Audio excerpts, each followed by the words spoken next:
मित्रांनो, हाव किंवा लालसा हा एक असा आजार आहे जो माणसाच्या मनात एकदा भरला की ती व्यक्ती कोणत्याही थराला जाऊ शकते आणि भविष्याची जरा देखील पर्वा करत नाही. आजच्या या सत्यकथेत देखील असंच काहीतरी घडतं. एक महिला केवळ पैशांच्या लालसेपोटी असे पाऊल उचलते ज्याचं कुणी कल्पना देखील करू शकत नाही. ही खरी घटना राजस्थानमधील जोधपूर जिल्ह्यातील एका गावात घडली आहे. याच गावातील रहिवासी शैलेंद्र कुमार, ज्याचं वय सुमारे 28 वर्षे होतं. तो आपल्या गावातच एका छोट्या दुकानात केस कर्तनाचे सलूनचे काम करायचा. गावातील लोक त्याच्या दुकानात दाढी आणि कटिंगसाठी यायचे. त्यातूनच तो आपल्या कुटुंबाचा उदरनिर्वाह चालवायचा. त्याच्या लग्नाला 2 वर्ष झाली होती. त्याच्या पत्नीचे नाव सीमा होते, पण त्यांना अजून देखील मूलबाळ झालं नव्हतं. शैलेंद्रच्या आईवडिलांचे बऱ्याच वर्षापूर्वीचं निधन झालं होतं. त्यामुळे घरात फक्त शैलेंद्र आणि त्याची पत्नी सीमा हे दोघेच राहायचे. शैलेंद्र आपल्या सलूनच्या कामातून फारसा काही खुश नव्हता, कारण गावातील लोक केस कापायला यायचे तेव्हा बहुतांश वेळा उधारी करायचे. त्यामुळे त्याला वेळेवर पैसे मिळत नसत आणि घर चालवणं देखील कठीण झालं होतं. त्याची पत्नी सीमा रोज त्याच्याशी भांडायची आणि म्हणायची, हे काम बंद करा आणि शहरात जाऊन चांगले पैसे कमवा. अखेर पत्नीच्या सततच्या त्रासाला आणि उधारीच्या त्रासाला कंटाळून शैलेंद्र दुकान बंद केलं आणि मजुरीचे काम शोधू लागला. सीमा ही अत्यंत लोभी आणि चंचल स्वभावाची महिला होती. एखाद्या श्रीमंत पुरुषाला पाहिलं की ती त्याच्याशी हसून खेळून बोलू लागायची. गावातील इतर महिलांचे राहणीमान, त्यांचे दागिने आणि चांगले कपडे पाहून ती आपल्या पतीला टोमणं मारायची, शिवीगाळ करायची, कारण तिचा पती तिच्या सर्व इच्छा पूर्ण करू शकत नव्हता. सीमाच्या शेजारी रेश्मा नावाची तिची एक मैत्रीण राहत होती. रेश्माचा पती दिल्लीत नोकरी करायचा आणि 3-4 महिन्यातून एकदाच घरी यायचा. रेश्मा 2 मुलांसोबत एकटीच राहायची, तरीही तिचे राहणीमान अगदी ऐशो आरामाचे होते. तिच्याकडे चांगले दागिने, महागड्या साड्या आणि हातात स्मार्टफोन होता. एके दिवशी रेश्मा सीमाच्या घरी आली. तिची ती श्रीमंती पाहून सीमाने तिला विचारलं की तुझा नवरा तर 3-4 महिने बाहेर असतो, मग तुला हे दागिने, महागडे कपडे आणि स्मार्टफोन घेण्यासाठी पैसे कुठून मिळतात? रेश्माने हसत सीमाचा हात पकडला आणि तिला घरात नेऊन सांगितलं, माझ्या नवऱ्यामध्ये माझ्या इच्छा पूर्ण करण्याची ताकद नाही, पण माझ्या हातात जेव्हापासून हा मोबाईल आला आहे तेव्हापासून मला पैशांची काहीच कमतरता भासत नाही. एके दिवशी माझी थेट गावच्या सरपंचाचा मुलगा निखिल याच्याशी मैत्री झाली. त्याने मला रात्री त्याच्या शेतातील ट्यूबवेलवर बोलावले. तिथे त्याने माझ्यासोबत शारीरिक संबंध ठेवण्याची इच्छा व्यक्त केली आणि त्या बदल्यात भरपूर पैसे देण्याचं कबूल केलं. मी तयार झाले. त्यानंतर मी त्याला सांगितलं की मला एक स्मार्टफोन घेऊन दे, जेणेकरून संशय न येता आपण संपर्कात राहू शकू. निखिलने मला मोबाईल घेऊन दिला आणि तो मला वरचे वर 5,000 ते 10,000 रुपये खर्चासाठी देऊ लागला. आता जो कोणी माझ्याशी जवळीक साधण्याचा प्रयत्न करतो, मी त्याला माझा नंबर देते, रात्री व्हिडिओ कॉलवर बोलते आणि त्याच्याकडून पैसे घेते. याच पैशातून मी हे दागिने आणि कपडे घेतले आहेत. रेश्माचं हे बोलणं ऐकून सीमाच्या मनात देखील भयंकर लोभ निर्माण झाला. तिने रेश्माला विनंती केली, माझा नवरा देखील काही कमवत नाही, माझीही कोणाशी तरी ओळख करून दे, मलाही असे पैसे कमवून माझे छंद पूर्ण करायचे आहेत. रेश्माने तिला आधी स्वतःसाठी एक स्मार्टफोन घेण्याचा सल्ला दिला. त्याच संध्याकाळी शैलेंद्र घरी आल्यावर सीमाने त्याच्याकडे स्मार्टफोनचा हट्ट धरला. गरिबीमुळे शैलेंद्रने फोन विकत घेण्यास नकार दिला होता, ज्यामुळे दोघांमध्ये जोरदार भांडण झाले. दुसऱ्या दिवशी सीमा पुन्हा रेश्माच्या घरी गेली आणि म्हणाली, माझ्या पतीने फोन देण्यास नकार दिला आहे. त्याचवेळी सरपंचाचा मुलगा निखिल रेश्माच्या फोनवर व्हिडिओ कॉल करतो. कॉल दरम्यान निखिलची नजर रेश्माजवळ बसलेल्या सीमावर पडते.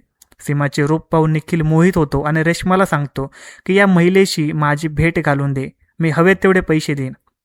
रेश्माने सीमाला सांगितले की निखिलने तुला पाहिलं आहे आणि त्याला तुला भेटायचं आहे. आज संध्याकाळी माझ्यासोबत चल.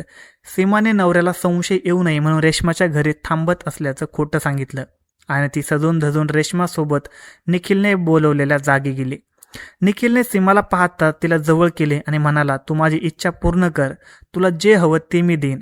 सीमाने तिच्याशी संबंध ठेवले आणि बदल्यात स्मार्टफोनची मागणी केली. निखिलने दुसऱ्याच दिवशी तिला नवीन स्मार्टफोन पाठवून दिला. शैलेंद्रने जेव्हा तिच्या हातात तो महागडा फोन पाहिला तेव्हा तिने सांगितलं की हा फोन तिच्या माहेरच्यांनी दिला आहे. यानंतर निखिलच्या सीमाच्या घरी येणं जाणं सुरू झालं. जेव्हा शैलेंद्र कामावर असायचा तेव्हा निखिल तिच्या घरी येऊन तिच्याशी संबंध ठेवायचा आणि तिला भरपूर पैसे द्यायचा.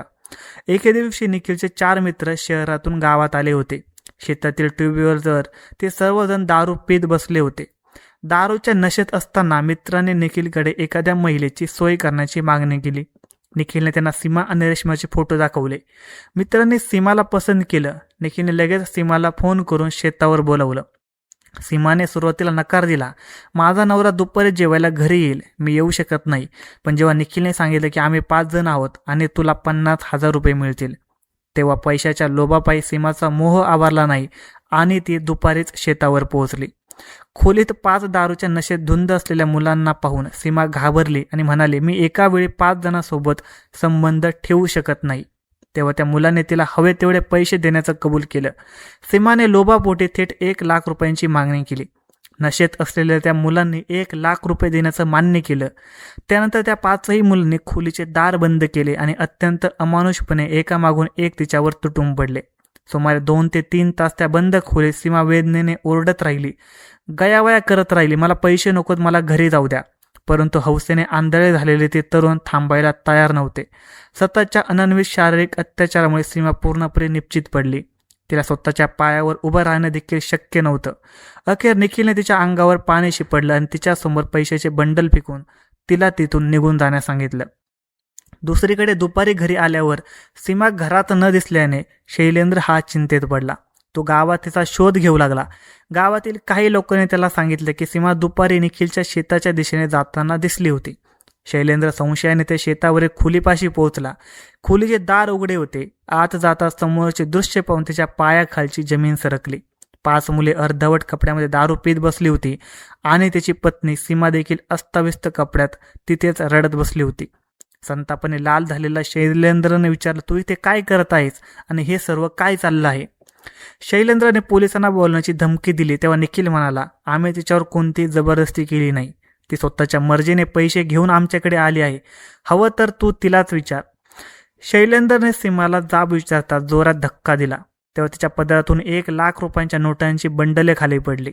ते पाहून शैलेंद्रला समजले की त्याची पत्नी पैशांच्या हव्यासापोटी स्वतःचे शरीर विकत होती. तिचा मोबाईल, दागिने आणि चांगले कपडे या सर्व गोष्टी या घाणेरड्या कामातून आल्या होत्या. शैलेंद्रने संतापाच्या भरात गावात जाऊन लोकांना हाक मारली. गावातील शेकडो लोक काठ्या घेऊन शेतावर जमा झाले.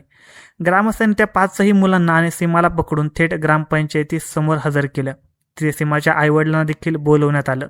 भर पंचायतीत शैलेंद्रने हात जोडून सांगितलं की मी गरीब होतो, पण मी हिच्या सर्व गरजा प्रामाणिकपणे पूर्ण करत होतो.